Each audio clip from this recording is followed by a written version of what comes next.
C'est le mercredi 24 novembre 2021 à Farmersville, dans l'Illinois, la veille de Thanksgiving, que Leslie Reeves et Chris Smith se rencontrent pour la première fois.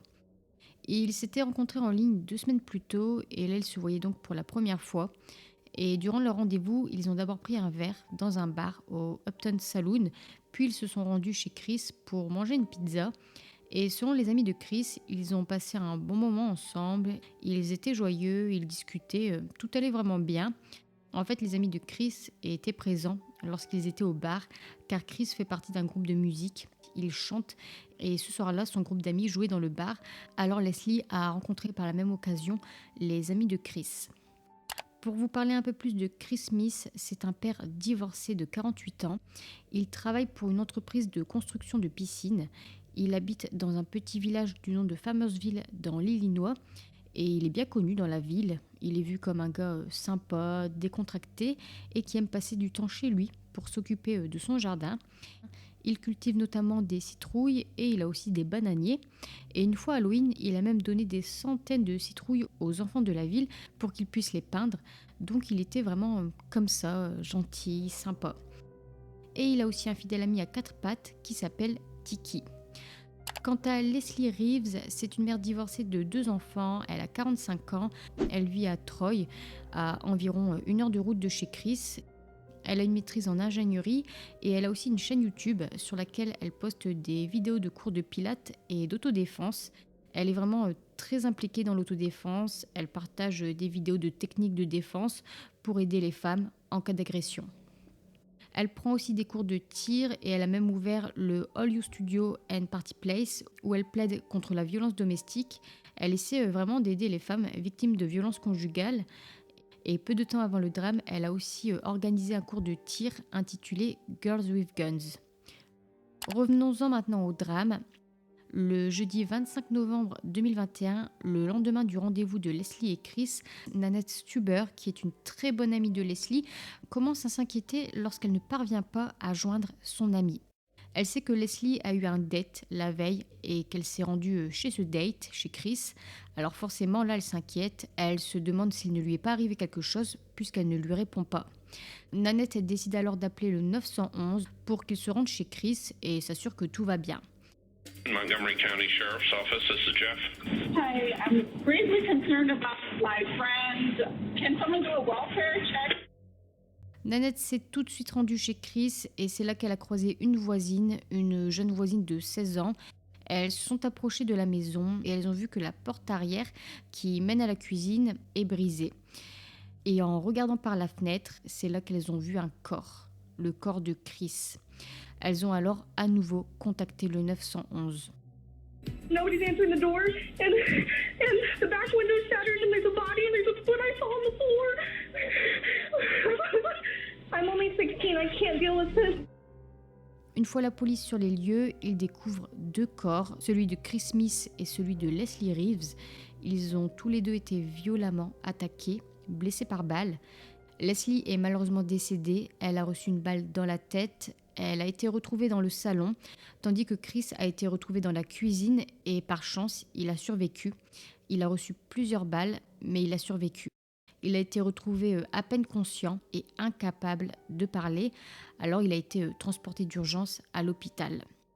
La scène de crime est une scène extrêmement sanglante, avec du sang partout, sur les meubles de cuisine, sur le sol. La vitre de la porte de la maison qui mène à la cuisine est donc brisée. Le réfrigérateur est arraché du mur. Une pizza a été retrouvée carbonisée dans le four. La table de la cuisine a été déplacée et les chaises ont été renversées. Donc là, visiblement, il y a une grosse lutte au niveau de la cuisine. Aucune arme n'a été trouvée sur les lieux. 2 douilles de couleur argentée d'un pistolet de 9 mm ont été retrouvées, une dans la cuisine et l'autre dans le salon près du corps de Leslie. Les enquêteurs supposent tout de suite qu'une tierce personne est impliquée, déjà parce qu'il n'y a aucune arme. Alors ça paraît évident, mais c'est vrai qu'on peut tout de même tout s'imaginer. On peut s'imaginer que leur rendez-vous s'est mal passé, a mal tourné, qu'une bagarre a eu lieu entre eux. Mais non, une tierce personne est entrée chez Chris et les a abattus tous les deux. Concernant Tiki, le chien de Chris, il n'a pas été blessé, il est vivant et on pense même qu'il est resté auprès de son maître toute la nuit. Il est resté blotti à ses côtés durant 12 heures et il est probable qu'il l'a aidé à survivre de cette nuit car il s'est blotti contre lui et donc il l'a réchauffé, il l'a maintenu au chaud. Chris a subi une opération au cerveau, ils lui ont retiré une partie des fragments de la balle, mais ils n'ont pas pu la retirer entièrement, puis ensuite ils l'ont placé dans un coma artificiel.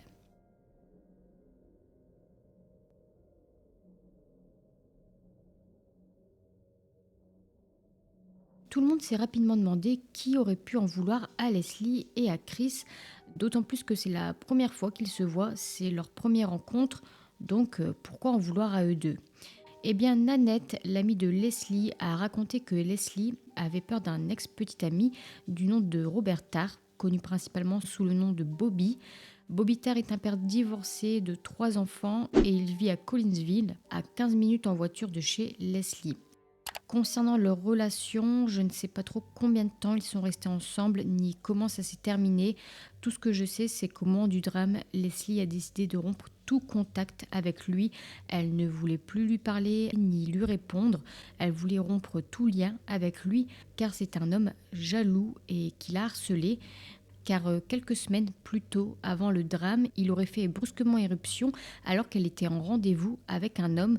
Donc à partir de ce moment-là, elle a commencé à avoir peur de lui et elle voulait rompre tout contact.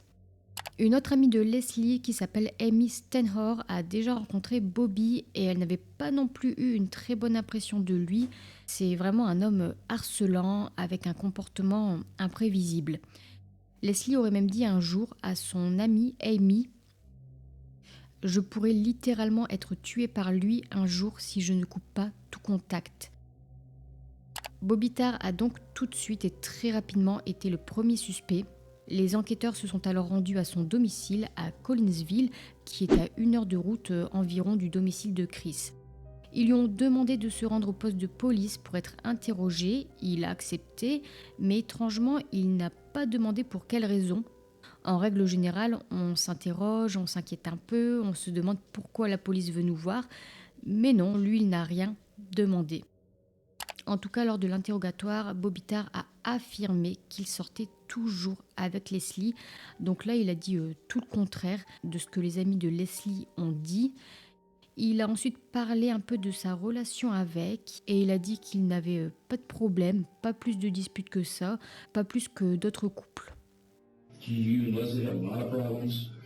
I wouldn't say no worse than any average couple. Ensuite, les enquêteurs lui ont annoncé la mort de Leslie. I want you to dig down deep here and be as honest with me as you can, okay? Leslie is dead. What? Can you help me shed some light on this? How did she die? She was murdered. What happened? That's why we're here with you. You help me believe that you're not involved in this. I'm not involved in anything.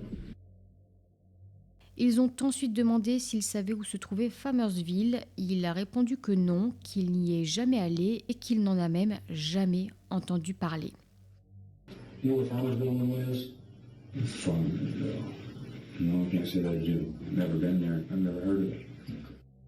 Il a ensuite dit que le 24 novembre, il s'est rendu chez un ami pour récupérer de l'argent, puis qu'il est rentré chez lui vers 18h30 et qu'après ça, il n'a plus bougé de chez lui de toute la soirée et de toute la nuit.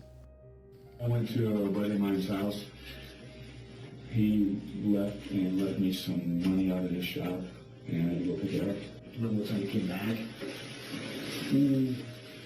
Yeah, it wasn't that long. Maybe 6:30ish, something like that. Pour corroborer sa version, il a dit aux enquêteurs qu'ils peuvent interroger sa fille qui s'appelle Shelby, elle a 17 ans et apparemment elle peut confirmer son alibi. Sauf que durant l'interrogatoire de Shelby, elle va plus aider les enquêteurs que son père. En fait, elle n'a pas raconté la même version que son père, elle a raconté que le 24 novembre, il est sorti 2 fois. So the first time he left was roughly 6:30. Right. And then he came home about a half hour later, and I said he had to go back. Right. And then it was 9:15-ish when he got back home. Yeah. Donc selon elle, son père est sorti une première fois vers 18h30, heure à laquelle pourtant lui, il a dit être rentré de chez son ami. Mais Shelby dit qu'il est rentré à la maison environ 30 minutes plus tard, vers 19h. Elle a ensuite dit qu'il est reparti tout aussi rapidement, et cette fois pendant environ 2 heures. Et lorsqu'il est revenu 2 heures plus tard, vers 21h15, il semblait bouleversé, il sanglotait, et il a dit que Leslie lui manquait. Shelby a ensuite dit qu'elle s'est couchée vers 21h30 et qu'elle s'est réveillée vers 2h45 car elle a entendu du bruit. C'était son père qui n'arrivait pas à dormir, qui faisait les 100 pas et qui venait de lancer une machine à laver. Il avait l'air perturbé et c'est vraiment étrange le fait qu'il lance une machine en pleine nuit. Suite à la déclaration de Shelby, Bobby Tarr est à nouveau interrogé et c'est là qu'il change de version. Il confirme finalement être sorti 2 fois et les 2 fois c'est pour aller chez son ami. Mais par contre lui il dit qu'il est rentré à 20h et non à 21h15 comme le prétend sa fille. Son domicile a ensuite été perquisitionné. Là-bas ils ont trouvé son téléphone ainsi qu'un pistolet Glock.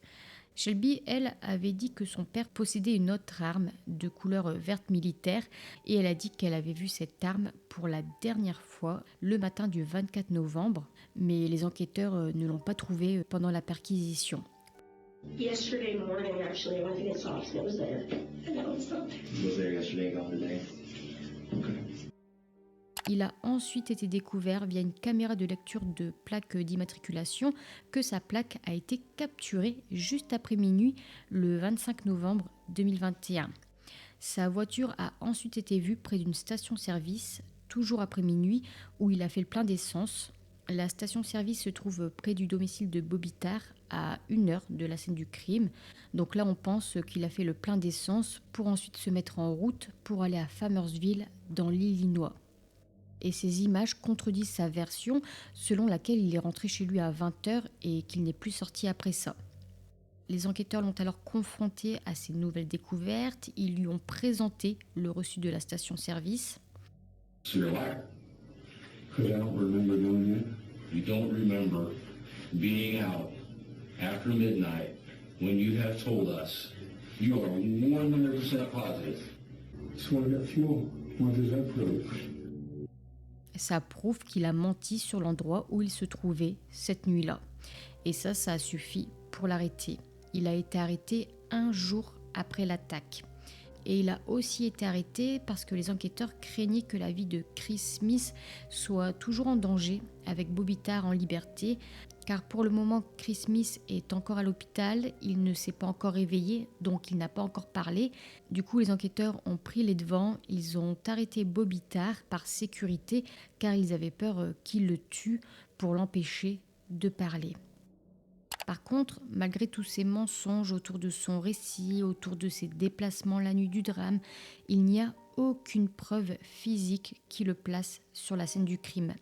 Par exemple, sa voiture a été fouillée par 2 fois et rien n'a été trouvé. Aucune preuve, aucun sang, rien. Ses vêtements et ses chaussures ont aussi été inspectés et pareil, aucun sang n'a été trouvé.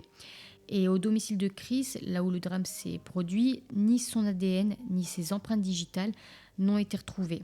Donc là, ça coince vraiment, c'est un vrai bémol, car sans preuve physique, il n'y a pas de réelle preuve qui l'implique et qui le lie au drame. Puis, 1 semaine après le drame, les enquêteurs ont reçu un appel téléphonique d'un homme du nom de Billy Adams, qui est un ami de Bobby Tarr. Il a dit aux enquêteurs que Bobby l'a appelé depuis la prison pour lui demander un service. La conversation a été enregistrée. Voici un extrait. What's your day look like today? Because I need 10 minutes of your time. I got some special aluminum brackets and that I need you to get because they're for another job that I didn't tell Dad about yet. So don't say nothing to him. They're aluminum? So just, yeah, get them and get rid of them. Donc d'après cette conversation, Bobby Tarr demande à Billy Adams de se rendre chez lui pour récupérer quelque chose. Il parle de support en aluminium, je ne sais pas de quoi il s'agit exactement, mais en tout cas, il lui dit de s'en débarrasser. Et Billy Adams a préféré contacter tout de suite la police car il sait que les conversations de prison sont enregistrées et il pense que Bobby lui a parlé en message codé, que les fameux supports en aluminium qu'il doit se débarrasser, c'est en réalité tout autre chose. Alors il a préféré appeler la police pour ne pas être impliqué. Les enquêteurs, suite à ça, se sont aussitôt rendus chez Bobby Tarr et ils ont commencé à fouiller sa cour à quatre pattes, par terre, à la recherche du moindre indice. Ils pensaient que Bobby parlait en réalité d'une arme, alors ils étaient à la recherche d'une arme, mais ils n'ont rien trouvé. Tout ce qu'ils ont trouvé, c'est des supports en aluminium pour terrasse. Donc visiblement, on parle de pièces en alu pour une balustrade. Bon, en tout cas. Les enquêteurs ont ensuite reçu un second appel, cette fois du propre frère de Bobby Tarr. Son frère a dit que sa famille a trouvé un sac dans la cour à Bobby. Ils ont donc remis ce sac aux enquêteurs et à l'intérieur se trouvait un pistolet Springfield L4 de 9 mm avec des munitions de couleur argentée qui correspondent parfaitement aux douilles trouvées sur la scène du crime. Bobby Tarr a déclaré qu'il n'avait aucune idée de la façon dont l'arme s'est retrouvée là, dans sa cour. Il affirme avoir été piégé. Et il dit qu'il n'aurait pas été assez stupide pour amener l'arme du crime chez lui. Et c'est vrai que c'est plutôt étrange comme découverte. Comme je vous l'ai dit, la cour a vraiment été minutieusement fouillée. Les enquêteurs étaient là, à quatre pattes, à la recherche du moindre indice, et ils seraient passés à côté d'un sac. C'est bizarre. Et la famille derrière, elle, le trouve tout de suite. En tout cas, ces empreintes digitales ont été trouvées sur le sac, mais pas sur l'arme. L'arme ne contenait ni ses empreintes, ni son ADN, donc on suggère qu'il a dû probablement la nettoyer. Mais en la nettoyant, il a tout de même oublié un endroit, car une tache d'ADN appartenant à Leslie Reeves a été trouvée sur la tige de guidage. Et pour se défendre, pour expliquer cette trace ADN, Bobby Tarr a raconté qu'il a bien acheté cette arme, mais que c'est Leslie qui ensuite lui a racheté. Et donc ce n'est pas son arme à lui, c'est son arme à elle. Bon là, il commence un peu à s'embrouiller avec toutes ces explications, même si c'est vrai que Leslie avait des armes, elle prenait des cours de tir, donc ce n'est pas du tout surprenant si elle avait des armes avec elle chez elle. Mais son ami et instructeur du club de tir, qui s'appelle Howard Bolton, a dit qu'il n'avait jamais vu Leslie avec ce modèle d'arme. Leslie taken the gun with her, I assure you the outcome would have been different. Et il pense que son ADN a pu se retrouver sur cette partie de l'arme si le tireur a tiré sur elle sur une courte distance. Les enquêteurs ont ensuite trouvé d'autres preuves. Ils ont découvert qu'il avait mis un tracker sur la voiture de Leslie, donc il suivait tous ses mouvements, il savait où elle était à chaque fois. Ils ont aussi découvert qu'il avait parfaitement connaissance de l'existence de Chris Smith, car il avait recherché sur son téléphone le profil Facebook de Chris. Ils ont aussi trouvé un message plutôt étrange dans son téléphone, mais ça je vous en parle plutôt après, lors du procès, lorsque je vais retracer toute la chronologie de la soirée. En tout cas, les enquêteurs continuent donc de trouver encore et toujours d'autres preuves contre Bobby Tarr pour essayer d'avoir un dossier solide contre lui. Et pendant ce temps-là, pendant qu'ils recherchent des preuves, du côté de la prison, on apprend que Bobby Tarr élabore un plan pour essayer de faire taire Chris Smith, le seul témoin oculaire. C'est son codétenu qui a raconté qu'il lui avait proposé 10 000 $ s'il terminait le travail en tuant Chris Smith. Donc les enquêteurs avaient raison, ils ont bien fait d'arrêter Bobby Tarr, car effectivement, ils craignaient que Chris parle ou le reconnaisse. C'était le seul témoin, donc il fallait l'éliminer. Et toujours selon le codétenu, Bobby Tarr aurait aussi demandé de tuer l'enquêteur principal de l'affaire. Suite à ces révélations, Bobby Tarr a été accusé de 2 chefs d'accusation de sollicitation de meurtre. Bobby Tarr nie tout, il dit que c'est faux, qu'il n'a jamais demandé ça. Il raconte lui qu'il a en effet proposé de prêter 10 000 $ à son compagnon de cellule, mais uniquement pour l'aider à payer sa caution. Quant à Chris Smith, il est resté dans le coma durant 2 mois. Il n'a repris connaissance qu'en janvier 2022 et malheureusement à son réveil, il ne se souvenait de pas grand-chose. ni de la nuit de l'attaque, ni de Leslie Reeves. Il ne se souvenait pas du tout d'elle.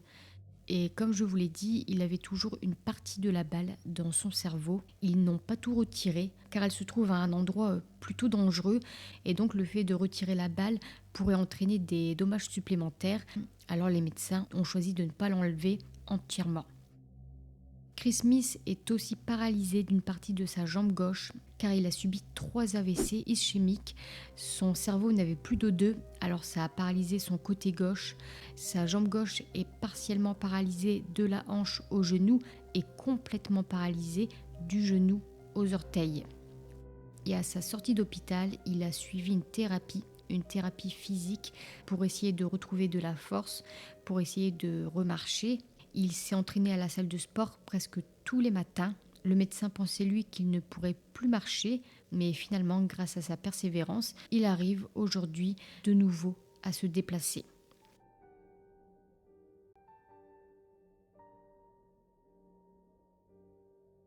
Le procès de Bobby Tarr a commencé en avril 2024. Chris Smith n'était pas présent lors du procès. Il a refusé d'y assister. Il était vraiment trop en colère pour venir. Il ne voulait ni le voir ni l'écouter. Lors du procès, l'accusation a raconté que Bobby Tarr refusait que Leslie vive sa vie sans lui, qu'il était incapable d'accepter le fait qu'elle soit passée à autre chose et qu'elle aille voir un autre homme. Ils ont ensuite raconté toute la chronologie de cette soirée-là, du 24 novembre 2021, comment ça s'est passé. Donc je vais vous le raconter tout de suite, tous les détails. Ils ont donc raconté que Bobby avait mis un tracker sur la voiture de Leslie, donc comme ça il pouvait suivre tous ses mouvements, et c'est comme ça qu'il savait où elle était le 24 novembre 2021. Donc le 24 novembre, tôt dans la soirée, il a suivi Leslie jusqu'à Farmersville. Et peu de temps après, il a recherché sur son téléphone le profil Facebook de Chris Smith. Et après ça, il est rentré chez lui. Il a ensuite envoyé un message à son ami Billy Adams, le fameux message dont je vous ai parlé un peu plus tôt. Et dans ce message, il a dit « Je ne pense pas qu'elle irait aussi loin pour aller à une fête ou sortir avec sa copine. Je pense que c'est pour un mec. » Donc, d'après ce message, il se demandait pourquoi elle se rendait à 1 heure de route de chez elle et il pensait que c'était pour aller voir un autre homme. Il a ensuite cherché à savoir si la police pouvait localiser son téléphone, s'il utilisait un VPN et donc voir s'il pouvait cacher sa position. Et après ça, il est parti de chez lui vers minuit. Il s'est arrêté à la fameuse station-service. Il a fait le plein d'essence, puis il a roulé jusqu'à Farmersville. Et une fois arrivé là-bas, une fois arrivé chez Chris, on ne sait pas exactement ce qui s'est passé. Bobby Tarr, il nie tout. Leslie est morte et quant à Chris, il n'a aucun souvenir. Donc là, on reconstitue les choses à partir des preuves. Et d'après les preuves, il a essayé d'entrer par la porte arrière de la maison de Chris qui mène vers la cuisine, peu après 1 heure du matin. Leslie et Chris ont alors essayé de l'en empêcher. C'est là qu'il y a eu un remue-ménage dans la cuisine. Les vitres ont été brisées, des chaises ont été renversées, la table a été déplacée. Et concernant le réfrigérateur, eh bien on pense que Leslie et Chris ont essayé de le déplacer pour se protéger, pour bloquer la porte et l'empêcher de rentrer. On pense que c'est Leslie qui d'abord a essayé de bouger le réfrigérateur, puis elle a été rejointe par Chris, il a essayé de l'aider et lui il était accroupi, il a essayé de pousser le réfrigérateur vers le bas et c'est à ce moment-là qu'il a reçu une balle à la tête. Au vu des preuves, au vu de sa position, de l'endroit où il a été retrouvé, on pense que c'est comme ça que ça s'est passé. Et donc c'est là que Bobby Tarr a tiré à travers la fenêtre et a touché Chris Smith. Et c'est là que Leslie s'est enfuie dans le salon pour se cacher, mais malheureusement Bobby Tarr a réussi à entrer dans la maison. Il l'a trouvée et il lui a tiré dessus une seule fois, dans la tête. Une vraie exécution. Au niveau de la défense maintenant, eh bien son avocat soutient qu'il n'existe aucune preuve pour prouver que ça s'est passé de cette façon, car il n'y a aucune empreinte digitale de Leslie sur le réfrigérateur pour prouver qu'elle a essayé de le pousser. Et c'est vrai que le manque de preuves physiques a été un vrai problème dans cette affaire, Par exemple, l'avocat de la défense a aussi appuyé sur le fait que Bobby Tarr n'avait aucun sang sur lui et qu'il n'y avait non plus aucun sang dans sa voiture. Car si c'est lui qui avait agressé Leslie et Chris, il aurait été couvert de sang, du sang qui aurait ensuite été transféré dans sa voiture. Mais là, il n'y avait aucun sang sur lui ni dans sa voiture. Alors son avocat insiste sur le fait qu'ils ont bien été agressés cette nuit-là, mais pas par Bobby Tarr. L'accusation, pour répondre à ça, pour contre-attaquer sur ce sujet-là, a dit que la maison n'était pas ensanglantée au moment où Bobby Tarr a fui la scène de crime. C'est-à-dire que Chris n'a pas saigné tout de suite, son sang se serait écoulé au cours des 12 heures qui ont suivi l'attaque jusqu'à l'arrivée des secours et des policiers. Mais malgré le manque de preuves médico-légales, on a tout de même d'autres preuves, des preuves qui le font passer pour un menteur, pour un homme louche, suspicieux et qui cache quelque chose. Lors du procès, il voulait témoigner, il voulait raconter son histoire au jury, dire sa version, dire qu'il n'est pas un homme violent, qu'il n'aurait jamais fait ça, mais il ne l'a pas fait car son avocat ne voulait pas qu'il témoigne. Son avocat, lui, espérait que le jury trouve un doute raisonnable dans cette affaire, un doute suffisant pour ne pas le condamner. Bobby Tarr a été déclaré coupable de meurtre au premier degré et de tentative de meurtre. Il est retourné au tribunal 2 mois plus tard, cette fois pour connaître la détermination de sa peine. Et Chris Smith était cette fois présent et il s'est exprimé. Il a raconté comment sa vie a été bouleversée depuis cette nuit-là, depuis cette nuit d'horreur. Car au-delà du fait qu'il est paralysé de sa jambe, qu'il a dû faire une thérapie, qu'il doit se reconstruire, il a subi d'autres choses sur le côté. Par exemple, lorsqu'il était hospitalisé, lorsqu'il était dans le coma, des cambrioleurs ont fouillé et ont volé sa maison.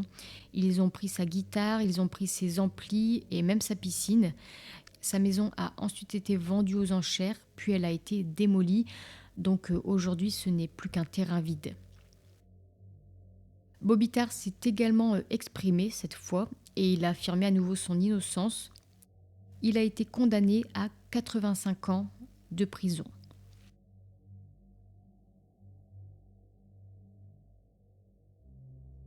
Bobby Tarr clame toujours son innocence. Il a accordé une seule interview à un média où il a raconté une nouvelle version des faits, une version complètement différente. Je vais vous le raconter tout de suite. Il a raconté qu'il a croisé Leslie à son travail le 24 novembre 2021.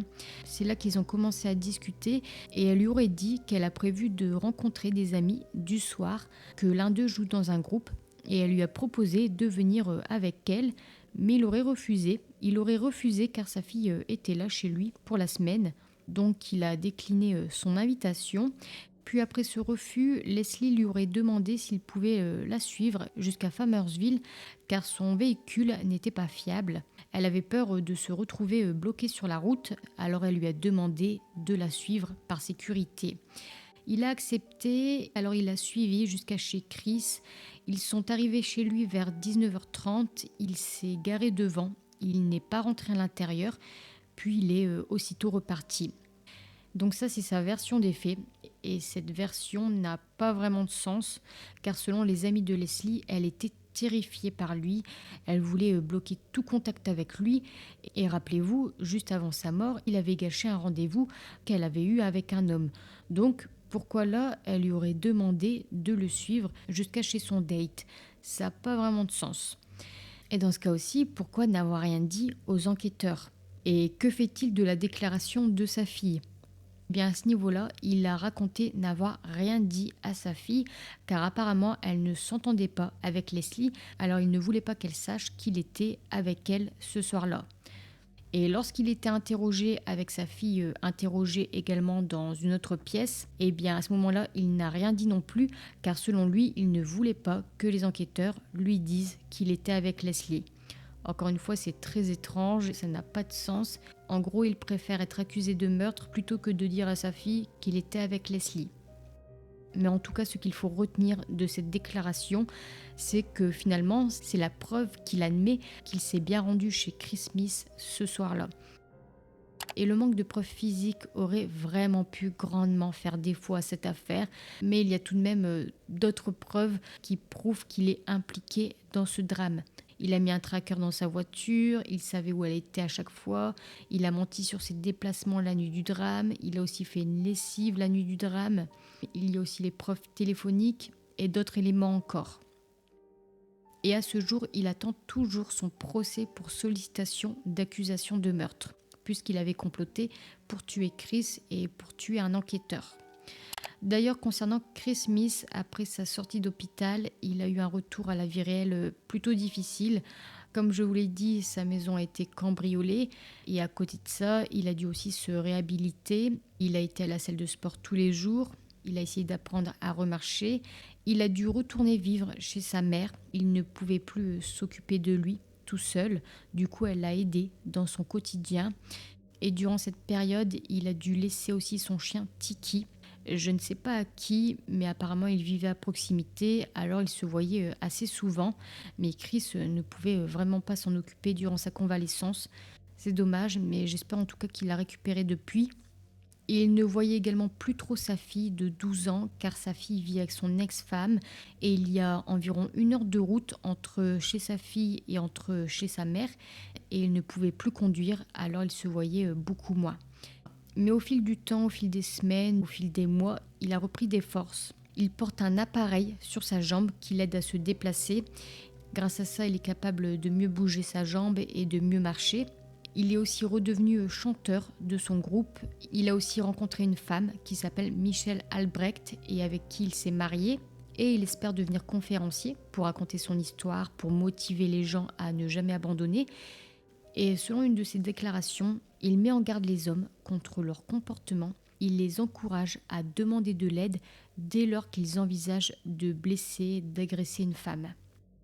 If guys, you feel like that, you want to hurt a woman, get help. Il a aussi écrit un livre qui s'intitule « Mon premier rendez-vous fatal ». Quant à Leslie Reeves, c'est une femme pétillante, souriante, une très bonne mère et elle défendait ardemment les droits des femmes, en particulier les femmes victimes de violences. Quant à ses 2 enfants, ils vivent avec leur père. Donc voilà pour moi, voilà pour cette affaire. Je rappelle que le numéro d'écoute, d'information et d'orientation pour les femmes est le 3919. Bien entendu, si vous êtes un homme et que vous êtes aussi victime de violences, n'hésitez pas à appeler les urgences si vous avez besoin d'aide. Faites attention à vous, portez-vous bien, prenez bien soin de vous et je vous dis à la fois prochaine pour une nouvelle vidéo.